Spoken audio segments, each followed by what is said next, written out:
po. Sir Vincent, kamusta ang ginagawang monitoring ng PDRRMO? Lalo't karamihan sa mga ano ngayon, mga mag-aaral po natin, wala nang pasok sa eskwela noong araw pa po ng Lunes. And ngayon, marami pong mga kababayan natin ang dagsa sa mga karagatan, lalong-lalo na dyan po sa may bahagi po ng Lingayen Beach, Sir Vincent. So, tama po kayo dyan. Ang ating search and rescue team, ang ating emergency medical service ay nakadeploy na po nung nakarang araw pa. Tuloy-tuloy din po yung ating coordination sa iba't ibang ahensya, national at provincial agencies. Yan yun po yung ating mga counterpart na MDRMO at CDRMO.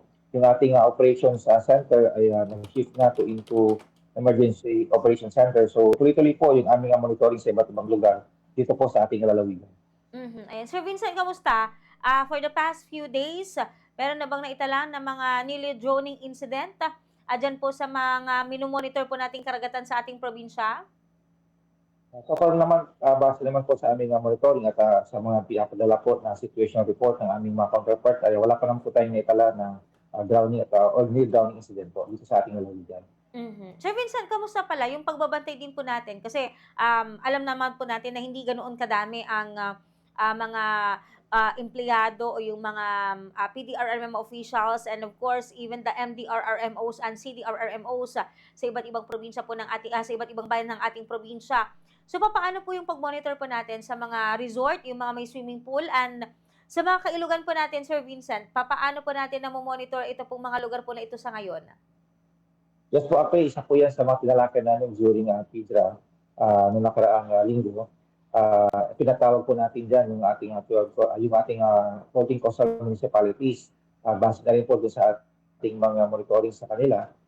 Nabanggit din po nila sa amin na meron nga po bahagyang pagbaba. Kumpara sa mga nakaraang taon, medyo po konti po ngayon. Yung ating mga resort owner although meron pong naka-pre-book naman na po, base sa ating monitoring, wala pa rin po gano'ng kadagsa ng tao kumpara po noong nakaraang taon. Yung ating kasamahan from PNP, Coast Guard, NGMO, CDRMO, patuloy naman po yung aming pag-usap sa kanila, coordination po sa kanila, para po magbigay tayo ng update sa kanilang area of responsibility. Bukod po sa mga karagatan sa ngayon, sir, ano pa po yung mga lugar na pinagtutuunan ng pansin ngayon ng PDRRMO? Yes po, yung ating kailugan, kaya po nabanggit po ninyo, kami po ay nakipagtulungan sa JLG. Nagbigay din po sa kanila sila amin ng assessment po nila. Nabisyon na rin po nila yung ating mga barangay na meron po na itatalang mga downing incident na tutukan po para po maiwasan yung mga ganito sakunan. Kahapon, Sir Vincent, yung mga pampublikong tanggapan, half day na, wala nang pasok. So, kamusta po ito pong pag-monitor po ninyo sa daloy po ng trapiko, papasok, palabas po ng ating probinsya at lalong-lalo na ito pong mga bayan at syudad na pinupuntahan ngayon ng mga turista at bisita, sir? Opo, gaya po nung assessment ng PNP, base na rin po sa kanilang monitoring, meron pong bahagyang pagbaba ng movement ng mga sasakyan ang tao sa iba't ibang lugar. Although, titignan pa rin po natin yan, ito masusunod na araw, maybe by tomorrow or Saturday, baka magdagdagan po yung mga yan. Sir Vincent, nararanasan po natin ang mainit na panahon po sa ngayon.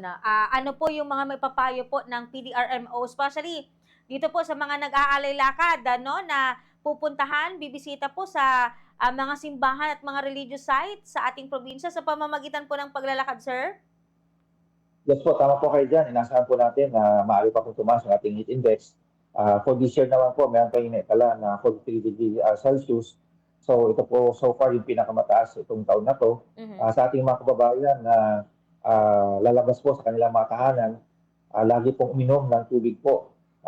Kahit hindi po sila nauuhaw, i-push po nila yung water. Ito po rin yung mga panahon na nagkakaroon po tayo ng heat exhaustion at heat stroke. So maaari lang po kung meron po kayong mga naramdaman na sa mga sintomas, kayo po ay pumunta na sa isang medyo malamig na lugar at agad-agad mag-seek ng tulong, medical help po. Ayan. Sir Vincent, pwede po palang ipaliwanag natin kung ano yung ibig sabihin or ano yung level kapag nakakaranas tayo ng extreme caution, nasa danger caution na po yung nararanasan po nating init po ng panahon. Yes po. Pag ikumpara po natin halimbawa po yung heat exhaustion sa heat stroke, yung heat exhaustion po, medyo tolerable pa yan. although ito ay tolerable, still ito po ay pwedeng maging medical emergency. Pag Mm. sinabi po natin heat exhaustion, above 40 degrees Celsius na po yung kanilang naman sa kanilang katawan. Actually, by 38, 39 po, medyo mataas na po yan actually. Mhm. So, usually ang mga symptoms po natin dyan, pag sinabi natin heat exhaustion, nagkakaroon po tayo ng pagkahilo, cold clammy skin, yung kanilang heart rate ay mabilis, ngunit mahina. Pwede siyang proceed, mag-progress into heat stroke, which is much more severe, life-threatening po siya, kaya kailangan po agad-agad na dalhin ito po sa hospital. Mhm. Sir Vincent, ano ba yung dapat na gawin? Kunwari meron akong makita na nagpakita ng mga sintomas para na rin sa kaalaman ng mga tagapakinig natin 'no, na meron tayong magagawa kapag may mga naobserbahan po tayo na nakakaranas po ng ganitong klase po ng, epekto po ng matinding, init ng panahon para kahit papaano hindi pa man madala kaagad 'no, sa pagamutan ang, isang, pasyente or isa pong, tao na nakaranas po nito, para po ma-inform po natin sila, mabigyan po natin sila ng, proper knowledge regarding po sa mga puwede po nilang gawin.